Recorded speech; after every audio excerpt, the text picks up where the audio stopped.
Start with Todd. Two-parter here, if I may. How comfortable are you with talking about pairwise now? How experienced are you in developing with that kind of talk? I'm still trying to figure it out somewhat, but obviously we've been climbing as the year goes along. That's what we wanted to see was progress and keep moving up. So I guess it's nice to be in that, but it really doesn't mean anything now. You know, obviously if we're in that position in a couple weeks, it'll mean something. So we know a little bit about it. We're trying not to distract it from what we're still trying to do, and that's improve each and every week. In a related sense, are you okay with, or happy enough with that system being out there? Everyone sees it. Everyone knows where everyone is. Or would you like it back when you played? It was still kind of you went in and you weren't exactly sure what was going to happen. It is the system, so you understand and respect it for what it is.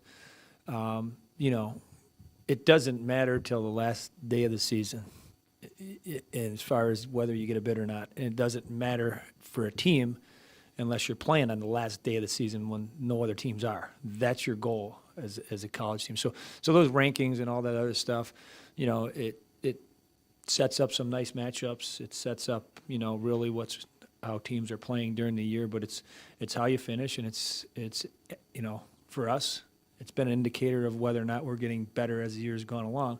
And it's pretty much, if you look at the past, 7, 8, 10, 12 weeks, we have. And that's important for us to stay the same mindset we've stayed at all year, not lose any sort of focus on what we're trying to do based on where we are in the rankings. It means nothing. So, you know, we've played top 10 teams. We're going to play them again this weekend, and we'll go about it the same way we went at Minnesota last weekend. I know I didn't answer your question, but I don't know a whole lot about the pairwise. I'm worried about the Friday night game at Penn State. Ryan in the back. Coach, you're 8-3 on the road this season. What do you think is the biggest reason for your comfort factor away from home? I think the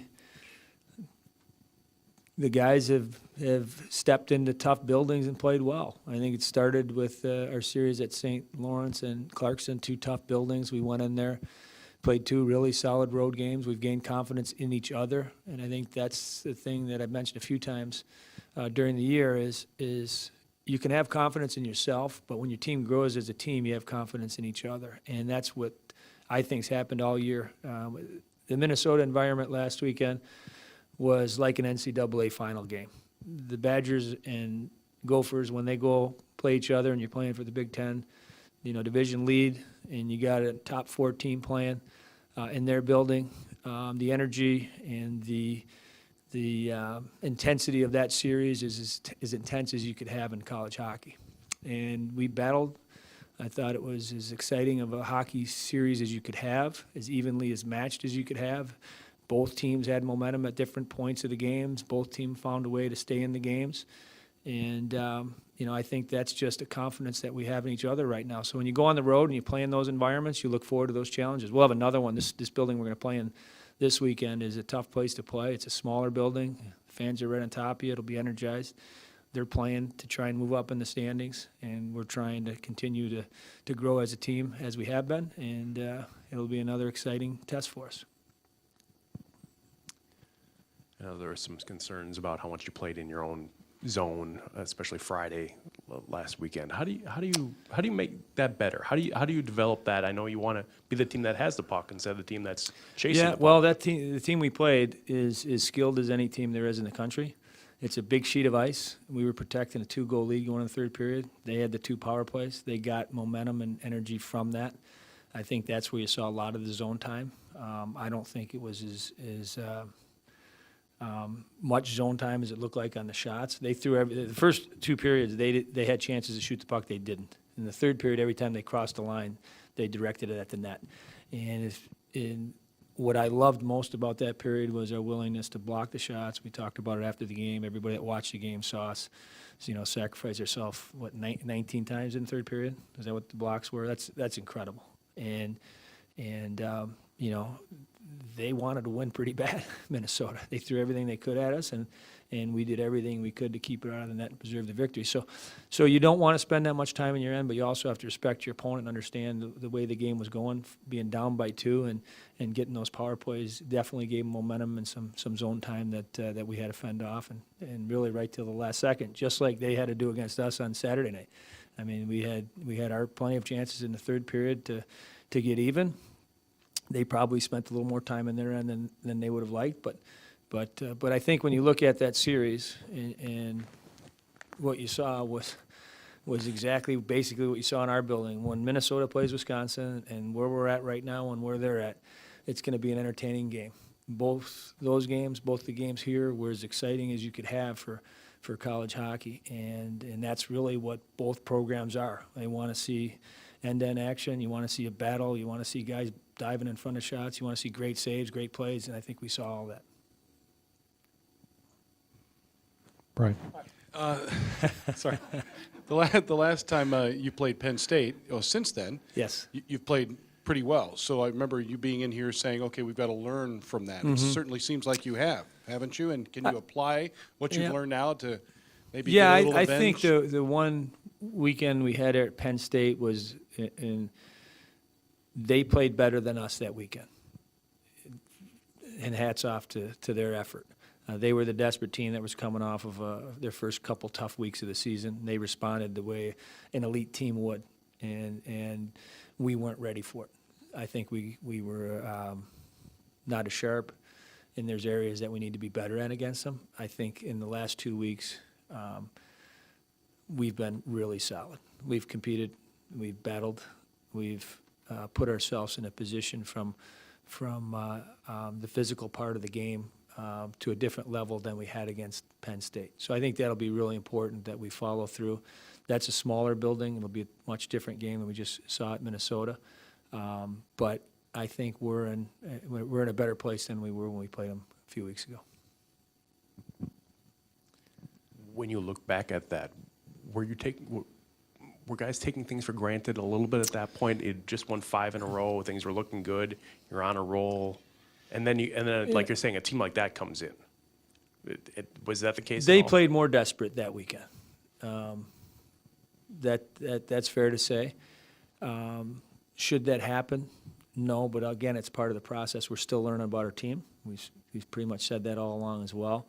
We were caught a little bit by surprise. I think every time we got back into those 2 games that weekend, they responded. They didn't back off. We couldn't get to them. There were a couple significant plays in that series. In the first game, we tied up 2-2. They take the timeout to challenge the play. It takes about 4 or 5 minutes. It slows down all the momentum after we get 2 goals to start that period to tie it. Then they get a bounce off the boards to take the lead again. That deflated us, and we couldn't get going again.